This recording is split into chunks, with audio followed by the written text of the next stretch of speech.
सबसे पहले बात देश की संसद की। देश की संसद चलने से ज्यादा रुक रही है। शीत सत्र का आज का दिन भी कमोबेश ऐसा ही रहा, लेकिन आज का दिन शुरू होने के पहले दो बैठकें हुई, दो मीटिंग्स। मीटिंग नंबर 1, राज्यसभा के सभापति जगदीप धनखड़ ने सभी पार्टियों के फ्लोर लीडर्स के साथ बातचीत की, उनसे आग्रह किया कि सदन को चलने दें। और मीटिंग नंबर 2 हुई, लोकसभा में नेता प्रतिपक्ष राहुल गांधी ने विपक्षी सांसदों के साथ एक मीटिंग की। विपक्षी सांसदों ने संसद के न चलने पर चिंता जाहिर की। राहुल गांधी ने भी कहा कि संसद की बहस में हिस्सा लीजिए, लेकिन बुजुर्ग कह गए हैं कि मीटिंग्स अक्सर किसी भी न निभाए जाने वाले वादे का रिप्लेसमेंट होती हैं। असल में जो होना होता है वो मौके पर ही होता है। यही हुआ संसद में भी। मीटिंग्स में वादा करके और हिदायत पाकर सांसदगण जब बाहर आए तो कार्यवाही शुरू हुई, और शुरू होते ही कार्यवाही हंगामा भी शुरू हो गया। पहले लोकसभा की बात करते हैं, वहां कार्यवाही शुरू हो इसके पहले ही विपक्षी सांसदों की तस्वीरें संसद के बाहर से आईं। अधिकतर के हाथों में काले रंग के झोले थे। इन झोलों पर प्रधानमंत्री नरेंद्र मोदी और उद्योगपति गौतम अडानी के कार्टून्स बने हुए थे।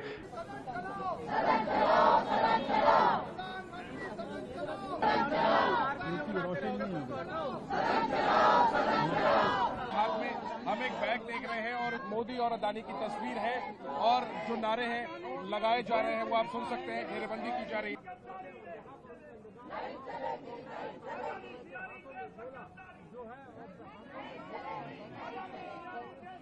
घड़ी में जब 11 बजे संसद के अंदर से तस्वीरें आई, लोकसभा स्पीकर ओम बिरला ने सदस्यों को संसद की गरिमा याद दिलाई। संसद एक पवित्र स्थल है। जिस प्रकार के नारे, पोस्टर, मुक्तों का प्रयोग किया जा रहा है वह सिर्फ न अशोभनीय है, बल्कि हमारी नियम प्रक्रियाओं, संसदीय परंपराओं के अनुरूप भी है।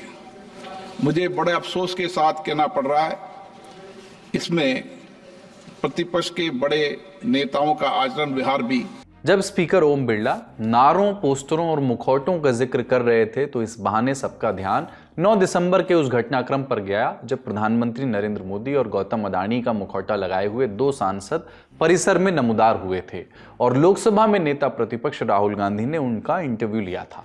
इधर स्पीकर ओम बिरला की हिदायत के बाद फिर शुरू हुआ हंगामा, और यूं 4 मिनट बाद सदन की कार्यवाही स्थगित हुई। फिर शुरू हुई 12 बजे। शुरुआती सवाल जवाब के बाद संसदीय कार्य मंत्री किरेन रिजिजू अपनी सीट से खड़े हुए और विपक्षी सांसदों से माफी की मांग की। वजह जॉर्ज सोरोस। सदन को चलाने के लिए सदन को ऑर्डर में लाने कि आपका शर्मनाक व्यवहार की वजह से जो सदन की गरिमा को ठेस पहुंचा है, आपको माफी मांगना चाहिए। और जॉर्ज सोरोस और कांग्रेस के नेतृत्व के बीच में क्या रिश्ता है? इसके बाद शोर और बढ़ा और सदन की कार्यवाही 11 दिसंबर तक के लिए स्थगित कर दी गई। अब राज्यसभा की बात करते हैं। 11 बजे कार्यवाही शुरू हुई, 11:17 पर स्थगित हो गई।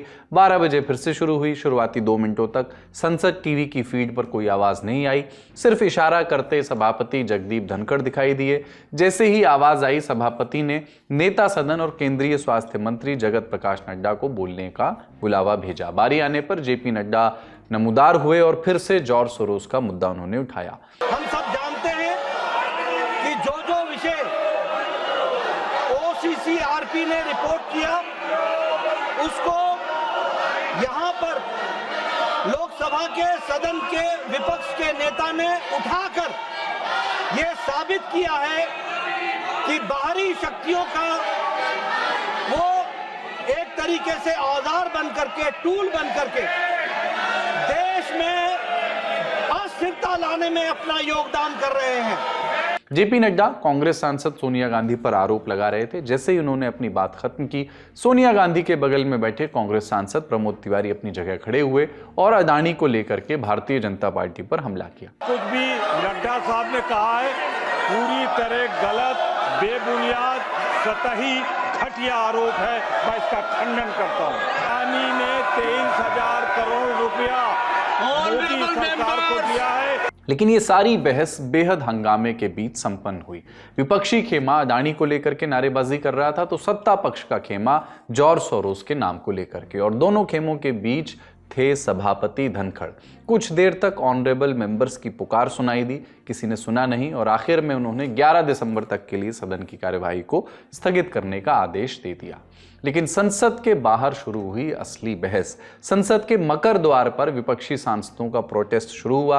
आरोप मोदी अदानी का गठजोड़ है, इसलिए सरकार संसद नहीं चलने दे रहा चाह रही। डर रहे हैं अडानी जी पे बहस करने से, डरते हैं, जानते हैं कि ये चर्चा नहीं कर सकते क्योंकि सारी बातें सामने आ जाएंगी और छुप रहे हैं।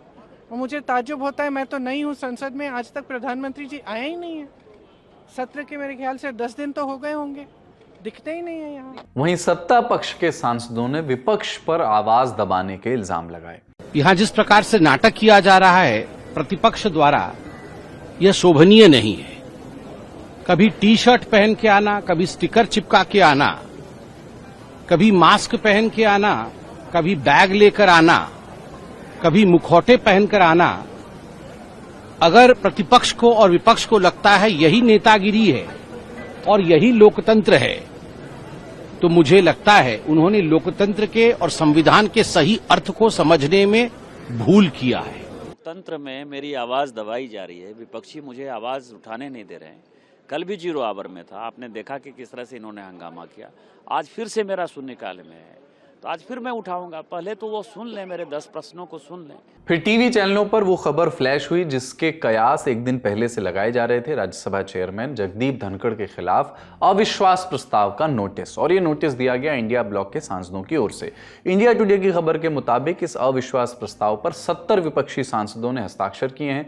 लेकिन क्या ये प्रस्ताव सभापति धनखड़ की कुर्सी पर सचमुच कोई खतरा लेकर के आया है? इसको संविधान की मदद से समझ लेते हैं। संविधान का अनुच्छेद 67B, अगर राज्यसभा के सदस्य बहुमत से प्रस्ताव पास करते हैं और उस पर लोकसभा की सहमति होती है तो देश के उपराष्ट्रपति को हटाया जा सकता है। इस वास्ते प्रस्ताव लाने के लिए सदस्यों को न्यूनतम 14 दिनों का नोटिस देना होगा।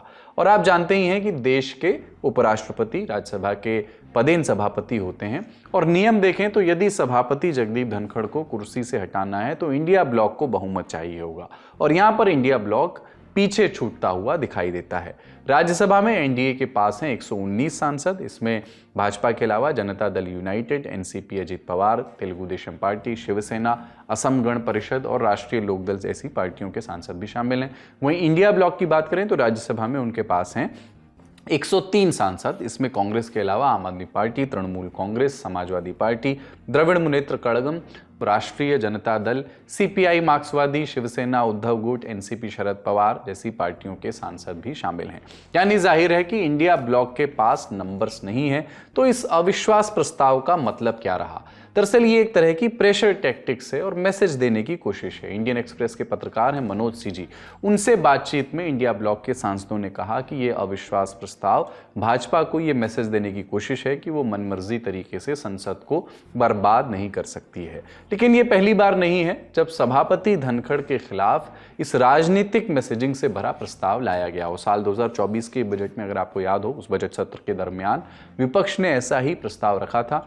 तब के प्रस्ताव पर 80 सांसदों के दस्तखत थे, लेकिन सेशन खत्म होने तक ये प्रस्ताव सबमिट नहीं किया जा सका, लिहाजा लैप्स कर गया।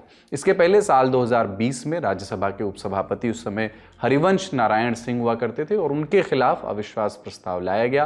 तब 3 कृषि कानूनों पर बहस के दौरान विपक्ष ने उन पर संसद के नियम तोड़ने के आरोप लगाए थे। और उसके पहले साल 1951 में तत्कालीन लोकसभा स्पीकर गणेश वासुदेव मावलंकर, साल 1966 में लोकसभा स्पीकर सरदार हुकुम सिंह, साल 1987 में लोकसभा स्पीकर बलराम झाखड़ के खिलाफ अविश्वास प्रस्ताव लाए गए थे। ये सारे प्रस्ताव या तो समय से पेश ही नहीं किए जा सके या फिर बहस के बाद सदन में खारिज कर दिए गए।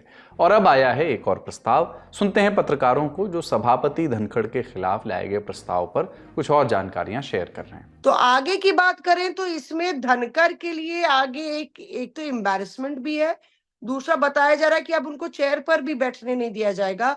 आपत्ति जताई जाएगी कि आप अपने ही खिलाफ कैसे, मेरा कातिल ही मेरा मुंसिफ है, मेरे हक में फैसला क्या करेगा, तो आप कैसे मुंसिफ बन सकते हैं, सवाल यही है। इसलिए आपको चेयर, सभापति की चेयर में बैठने की भी अनुमति नहीं होनी चाहिए।